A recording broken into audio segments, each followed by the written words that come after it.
Good morning my dear friends. आप फिर से एक बार जुड़ चुके हैं इंडियन हिस्ट्री चैनल के साथ में, जिसमें हमने एंशिएंट भारत यानी प्राचीन भारत की स्टार्टिंग की थी, जिसमें हम आपको 2 लेक्चर दे चुके हैं और 2 लेक्चरों में हमने आपको बताया था कैसे कैसे ये सभ्यता पनपी होगी और कैसे कैसे इस सभ्यता को भारत में जाना गया होगा, कब भारत में ये सभ्यता पहचानी गई, कैसे कैसे इस सभ्यता में क्या क्या चीजें हमें फाइंड आउट होने स्टार्ट हुई हैं। इसके साथ साथ हमने कल आपको बता दिया था कि कैसे कैसे इस सभ्यता को नगरीकरण में रखा गया होगा, कैसे कैसे ये नगर बसे हुए होंगे, उसका चित्र से हमने जो है पहचान लिया था कल।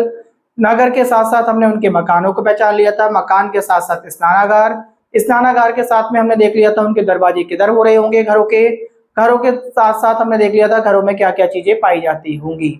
उसके साथ साथ कल के ही लेक्चर में हमने आपको समझा दिया था कि कैसे ये मात्र सत्तात्मक आपकी ये सभ्यता रही होगी, इसमें कैसे महिलाओं को सम्मान दिया जाता होगा, जिसके हमने साक्ष्य एक स्नानागार से और मकान में जो पाई जाने वाली एक दीवार थी उससे हमने ये पाए थे। कल हमने वीडियो को चलते समय बताया था, कल जो जितना भी पॉइंट्स आज रह गए होंगे, कल जो रह गए थे वो आज हम आपको क्लियर करेंगे। ठीक है, समय को देरी ना करते हुए आगे बढ़ते हुए चलते हैं आज के लेक्चर की ओर। कल समाप्ति के समय हमने आपको बताया था कि कैसे कैसे इस सभ्यता का नाम सरस्वती घाटी सभ्यता पड़ा होगा।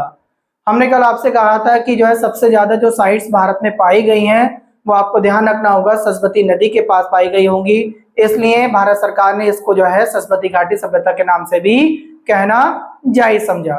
मगर आपको उसका एक कारण बता दिया था, ये सभ्यता पहले ही हड़प्पा सभ्यता या सिंधु घाटी सभ्यता के नाम से प्रचलित हो चुकी थी, इस वजह से इसका नाम नहीं बदला गया। इतना सारा कुछ कल आप सीख चुके थे। आज हम पढ़ेंगे इस सभ्यता के आगे की ओर हमने क्या क्या चीजों को फाइंड आउट किया, क्या क्या चीजें हमने जो है इस चीज में देखी होंगी। सबसे पहले मैं आपको कल से ही लेक्चर को जोड़ते हुए चल रहा हूं। कल मैंने आपको चलते समय बताया था कि ये सभ्यता में सबसे ज्यादा जो है भारत में सरस्वती नदी के पास पाई गई होगी, इसलिए इसका नाम सरस्वती घाटी सभ्यता होना चाहिए था। कभी कभी आपके एग्जाम में ये पूछा जा सकता है कि सरस्वती की नदी के साथ साथ किसी एक नदी के पास और इस सभ्यता के जो है साक्ष्य मिले हैं, तो आप अगर पूछा जाए आपसे तो ध्यान रखेंगे गंगा के पास मिले हैं, जो गंगा नदी है हमारी उसके में साक्ष्य 1 या 2 साइट्स वहां पर जो है पाई गई हैं। ठीक है, कुछ किताबें 1 साइट्स बोलती हैं, कुछ 2 साइट्स बोलती हैं, तो आप ज्यादातर 2 साइट के साथ में जाएंगे। ठीक है, आज आगे बढ़ते हुए हम बात करते हैं गंगा नदी की। हमने स्टार्टिंग कर दी, ये बात बता दी सरस्वती घाटी के साथ साथ गंगा नदी के पास भी ये 2 साइट्स मिली होंगी। ठीक है, आज आगे बढ़ते हैं हम इनके वस्त्रों के बारे में, कैसा इनका पहनावा था, मनोरंजन के लिए क्या करते होंगे, क्या इनका खान पीन रहा होगा, इन सभी चीजों की बात की जाएगी। सबसे पहले अगर वस्त्र की बात करी जाए, अगर हम पढ़े इनके नंबर फर्स्ट पॉइंट आप याद कर लेंगे, केवल ध्यान देते हुए पढ़ेंगे, आपको अभी याद हो जाएगा। नंबर फर्स्ट में आपको वस्त्र ध्यान रखना है आपको। तो वस्त्र ये दोनों ही तरीके के वस्त्र पैदा करते थे, जिसमें ये सूती वस्त्रों का भी इस्तेमाल किया करते थे और सूती के साथ साथ ऊनी वस्त्रों का भी उपयोग किया करते होंगे। ठीक है, और ये दोनों ही जो वस्त्र यूज किया करते होंगे ये दोनों ही कढ़ाईदार वस्त्र थे इनके, जिससे ये मालूम पड़ता है कि ये लोग किसी ना किसी तरीके से ऐश्वर्यशाली भी रहे होंगे, क्योंकि इन्हें ज्ञान था सूती वस्त्रों का, ऊनी वस्त्रों का, उसके साथ साथ कढ़ाईदार वस्त्रों का भी ज्ञान रहा होगा। तो अगर आपसे पेपर में पूछ लिया जाए तो आप आसानी से बता देंगे कि वस्त्र कौन से पहनते थे, सूती और ऊनी दोनों तरीके के थे और कढ़ाईदार वस्त्र इनके रहे होंगे। इसके बाद अगर बात करें वस्त्रों के बाद अगर कोई टॉपिक आता है आपका, तो आभूषण से पेपर में बन सकता है कि ये किस तरीके के आभूषण उपयोग करते होंगे। तो आभूषण की बात करी जाए अगर आपसे, तो आभूषण में ये 2 तरीके के आभूषण हैं आपके पास, ध्यान देने वाली बात है। अगर देखें हम तो पहले पॉइंट में जो अमीर लोग हुआ करते होंगे, वो अमीर लोग या तो सोने, हम देखते हैं जितनी भी इनके कंकाल या डेड बॉडी मिली है उन पर सोने के आभूषण पाए गए हैं, सोने के साथ साथ चांदी के आभूषण पाए गए हैं। तो सोना और चांदी शायद अमीर लोग पहना करते होंगे, उन कंकालों से हमने आइडिया लगाया है। इसके साथ साथ बात करें, ये सोने चांदी के आभूषण के साथ साथ गोमेद पहना करते थे। गोमेद, गोमेद का मतलब है पत्थर के मोती हुआ करते होंगे। तो ये ध्यान रखना, अमीर लोग सोने के आभूषण, चांदी के आभूषण और गोमेद पहना करते थे। गोमेद का मतलब मैंने आपको बता दिया, जो पत्थर के आपके आभूषण होते होंगे, पत्थर के मोती होते होंगे। ये बात आपके क्लियर हो गई होगी। इसके बाद और बात करें तो गोमेद के साथ साथ कहीं कहीं हमने देखा मनके भी पाए गए हैं। मनके क्या होते हैं, तो मनकों को अगर आप जोड़ें तो ध्यान रखेंगे अमीर लोगों के साथ जोड़ेंगे मनके, मन के होते हैं, रंग बिरंगे जो मोती होते हैं उनकी मालाएं पाई गई हैं। रंग बिरंगे मोती की मालाएं भी हमने ये समझ में आई हमारे। जब हमने लेक्चर को ध्यान से देखेंगे, हम पढ़ पाएंगे तो देखेंगे कि अमीर लोगों की तुलना सोने से हुई है। सोने के आभूषण धारण करते थे, चांदी के आभूषण धारण करते थे, गोमेद धारण किया करते थे पत्थर के, और मन के बताए मैंने आपको, मन के में बता दिए जो रंग बिरंगे मोती आपके होते थे। अगर बात की जाए ऐसे ही गरीब लोगों की बात की जाए, दूसरी ओर अगर गरीब को देखें तो ये भी आभूषण का शौक रखा करते होंगे, और गरीब लोग जो मिट्टी को पकाकर बनाया करते होंगे मोती, मिट्टी को पकाकर मोती बनाया करते थे, उन्हें पहना करते थे।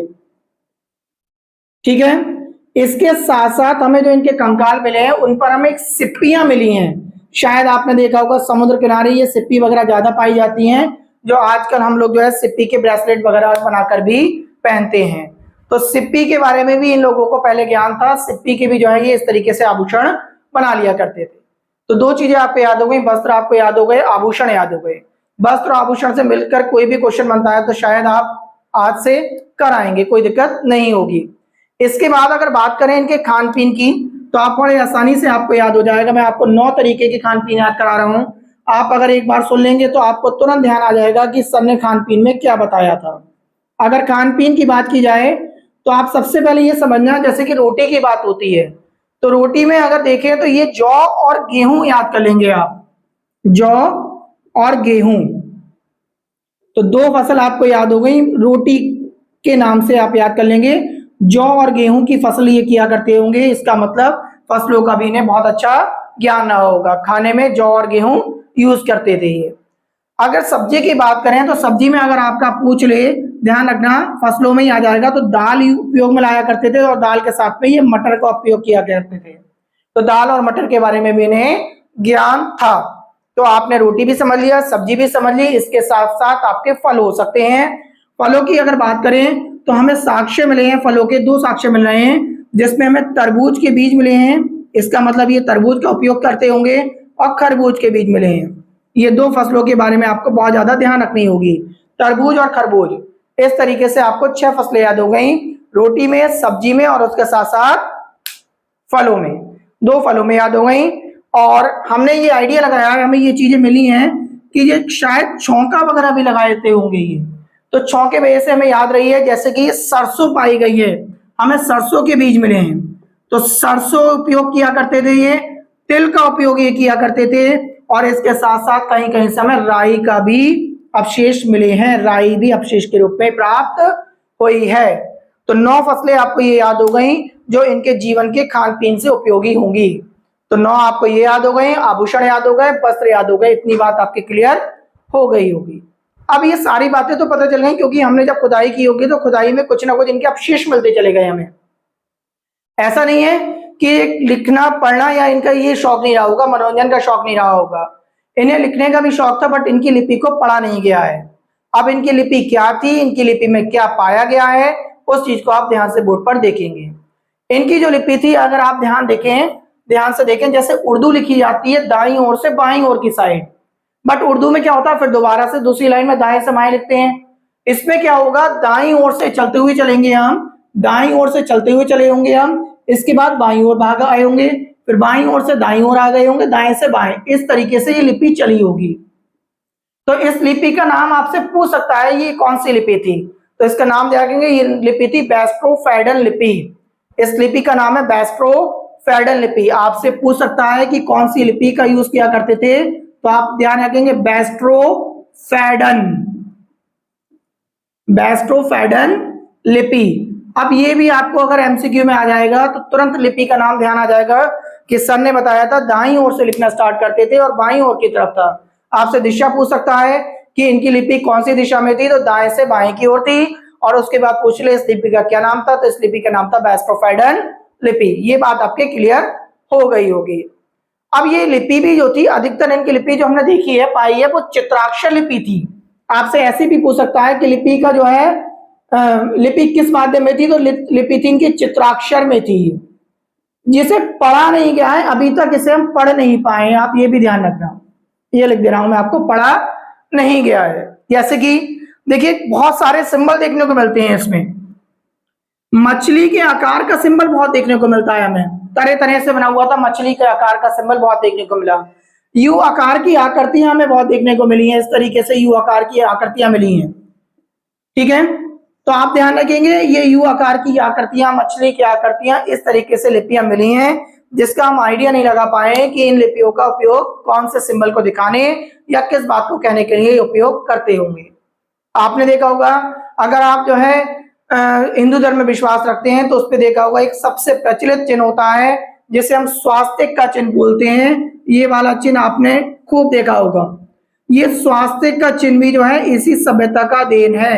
आपसे पूछा जा सकता है कि स्वास्तिक का चिन्ह कहां से लिया गया है, तो आप तुरंत ध्यान रखेंगे हड़प्पा सभ्यता से स्वास्तिक का चिन्ह लिया गया होगा। तो ये चिन्ह भी आज आपको याद हो गया। मछली के आकार के चिन्ह के बारे में मालूम पड़ गया, यू आकार की आकृति के बारे में मालूम पड़ गया, इस लिपि में कौन सी भाषा है, बेस्टोफेडन है, लिपि किस प्रकार की है, चित्राक्षर है, ये सारी बात आज आपको याद हो गई होगी। उसके साथ साथ वस्त्र हमने याद कर लिए, आभूषण याद कर लिए, आभूषण के साथ साथ खान पीन याद कर ली। हमने आपको ये बता दिया ये साइट्स, इसमें जो साइट्स पाई गई हैं सिंधु के साथ साथ सरस्वती और सरस्वती के साथ साथ गंगा नदी के बारे में भी आपको बता दिया। इसके साथ साथ आपको ध्यान रखना है ये लोग धीरे धीरे बहुत ज्यादा आविष्कारक भी होते चले गए होंगे, ये शायद बहुत ज्ञानी रहे होंगे, क्योंकि इससे हमें आइडिया लगता है इन्हें कांसे का ज्ञान था। और कांसे की अगर बात करें तो किन किन धातुओं से मिलकर बनता है, T+T equals to Kansa. T+T mean tin plus तामा। तो टिन प्लस तामा दोनों को मिला के ये कांसा बनाना स्टार्ट कर दिया होगा इन्हें। तो जो हमें कांसे के बर्तन वगैरह मिले हैं या कांसे की मूर्ति मिली है कांसे की, तो उससे आइडिया लगता है कि कांसे इन्होंने बनाना स्टार्ट कैसे करा होगा। इनके पास तामा और टिन का दोनों का मिलाने का ज्ञान रहा होगा कि इन दोनों का अगर आपस में मिला दिया जाए तो एक नई धातु बन के आएगी जिसका नाम कांसा होगा। तो शायद इस बात से हम आइडिया लगाते हैं कि ये बहुत ज्यादा बुद्धिमान भी रहे होंगे। तो इस वजह से इसका चौथा नाम बनता है इस सभ्यता का, तो इस सभ्यता का नाम पड़ेगा कांस्य युगीन सभ्यता। तो आपसे अगर पूछ ले कांस्य युगीन सभ्यता क्या है, तो इसी सभ्यता का नाम है कांस्य युगीन सभ्यता। इसी सभ्यता का नाम होगा। आपको ये भी ध्यान रखने वाली बात याद हो गई होगी। ठीक है, चार नाम याद हो गए, हड़प्पा सभ्यता, सिंधु घाटी सभ्यता, सरस्वती घाटी सभ्यता और इसके साथ साथ कांस्य युगीन सभ्यता भी आपको याद हो गया। अभी एक नाम और पढ़ाने को रह गया इसी सभ्यता का, वो अभी आगे के लेक्चर में स्टार्ट करते चले जाएंगे। देखिए एक बात और ध्यान रखेंगे, हम इनकी जीवन शैली की अगर बात करें तो हमें इससे ये आइडिया हो रहा है इनकी जीवन शैली भी बड़ी ऐश्वर्यशाली रही होगी। जीवन शैली की अगर बात करें तो बहुत ऐश्वर्यशाली रही होगी। कैसे पता चला हमें, उसे समझेंगे अब। देखिए मनोरंजन के साधन बहुत सारे देखने को मिले हमें इनके। मनोरंजन के साथ साथ देखें हम ऐश्वर्यशाली जीवन में बहुत सारी वस्तुएं हमें ऐसी मिली हैं जिससे मालूम पड़ता है कि इनका जीवन जो है बहुत ज्यादा ऐश्वर्यशाली रहा होगा। जैसे श्रृंगार में देखें हम, तो श्रृंगार में क्या पाया गया है, काजल देखने को मिलता है हमें, शीशा देखने को मिलता है हमें, कंघा देखने को मिलता है हमें, लिपस्टिक के साक्ष्य मिलते हैं। लिपस्टिक के साक्ष्य ही तो छोड़ो, इसकी फैक्ट्री तक मिलेगी अभी आपको। तो आप ये समझ लीजिए कि कितना इनका जीवन ऐश्वर्यशाली रहा होगा। इस चीज का उपयोग करते होंगे लोग बाग, तभी तो इसकी फैक्ट्रियां बनाई गई होंगी। शीशे की इन्हें नॉलेज रही होगी, कंघे की इन्हें नॉलेज है, काजल की इन्हें नॉलेज है, इसके साथ साथ लिपस्टिक का भी उपयोग करते होंगे। चूड़ी के साक्ष्य भी हमें मिलते हैं, जो अभी काली बंगा और पीली बंगा करके हम आपको आगे लेक्चर में पढ़ाएंगे। तो चूड़ी के साक्ष्य भी हमें यहाँ से मिलते हैं। मनोरंजन में अगर बात की जाए तो मनोरंजन में आप याद कर लेंगे, मनोरंजन में भी बहुत सारे साधन देखने को मिले हमें। जैसे कि इनका नाचना हो गया, नाचने से सेंस, क्योंकि कुछ मूर्तियां ऐसी मिली हैं नर्तकी की मूर्ति वगैरह जिसमें वो नाचते हुए आकृति में पाई गई है। इसका मतलब ये नाचते होंगे तभी तो उस मूर्ति की उन्होंने वेशभूषा तैयार की होगी इस तरीके से। तो नाचना, गाना हमें मालूम पड़ता है कि ये नाचने गाने में शौक रखते होंगे। इसके साथ साथ मनोरंजन में मैंने आपको बताया था कि जैसे कि ये एक तरीके से कोई प्रतिस्पर्धा वगैरह चलती होगी, या प्रतिस्पर्धा के साथ साथ कोई मनोरंजन का त्योहार चलता होगा जिसमें ये इतने बड़े स्नानागार में एक साथ बैठकर नहाते होंगे। तो नहाना भी एक तरीके से मनोरंजन हो गया, जो बहुत सारे लोग एक साथ मिलकर नहाते होंगे। तो आज आपने काफी सारी बातें याद कर ली। मैं आइडिया लगाता हूँ इस लेक्चर में आपने जितनी सारी चीजों को पढ़ा है वो आपको याद हो चुकी होंगी। इसके बाद कल जब हम अपने लेक्चर में स्टार्ट करेंगे तो हम लेक्चर में स्टार्ट करेंगे कि ये किस तरीके से पूजा पाठ किया करते होंगे, क्या मंदिर के साक्ष्य मिलते हैं या नहीं मिलते हैं, कौन से पशु को इन्होंने जो है बहुत उपयोगी माना होगा, किसे पवित्र माना होगा। इसके साथ साथ हमें देखने को मिलेगा कौन कौन सी मूर्तियां पाई गई हैं और किस मूर्ति को ये कहां से लाए होंगे या व्यापार की दृष्टि से देखा करते होंगे। तो आज के लेक्चर में केवल इतना ही। अगर मेरा लेक्चर आज आपको पसंद आया हो तो लाइक करें, सब्सक्राइब करें। धन्यवाद।